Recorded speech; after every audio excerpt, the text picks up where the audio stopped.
I'm Bill Boner, and this is bad news. Half of the country is going up in flames, and the U.S. government gave all the water to right-wing militias. Bad news! It's the hottest summer on record, and many Americans are boiling.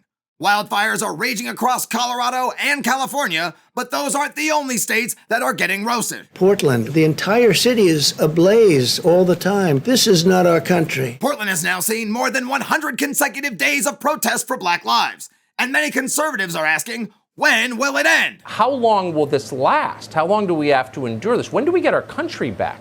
When can we live like we used to live back in February of 1955? Tensions in the city came to a head last Saturday when a pro-Trump caravan collided with downtown protesters. Philanderer and thief Donald Trump retweeted video of his supporters shooting protesters with paintballs and tear gas, saying, "The big backlash in Portland cannot be unexpected." And he's right. No one should be surprised that Trump supporters are dicks. That evening, clashes in the street led to the shooting death of Patriot Prayer member and urban bear hunter Aaron Danielson by Antifa supporter and middle-aged white guy with a Black Power neck tattoo, Michael Renault, who was later shot dead by police after stopping by Vice News for an interview. It was a free-for-all, and the police were letting it happen. It felt like the beginning of a war. The president is reiterating his call to send in the National Guard, but Portland Mayor Ted Wheeler says the community and the president need a reset. But Donald Trump says, "The only way I'll do a reset is if I lose the election." The tragic deaths came just 1 week after 3 demonstrators in Kenosha, Wisconsin were gunned down by summer school shooter and public woman puncher Kyle Rittenhouse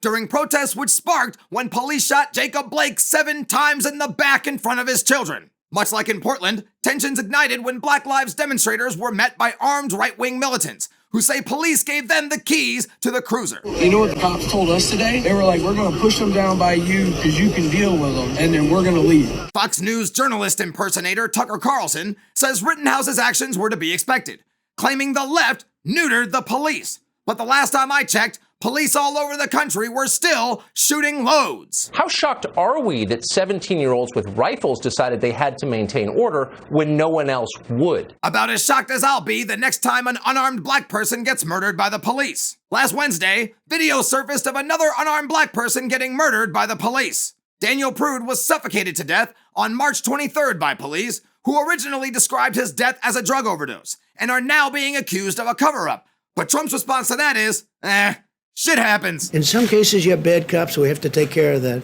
In other cases, they choke the life out of an unarmed black person. So yet another city erupts in protest, and yet again, right-wing militants inject themselves to raise the tension. The country is at a boiling point, and both left and right extremists are whispering civil war. But instead of cooling the conflict, the president and the police are stoking the flames and choosing a side.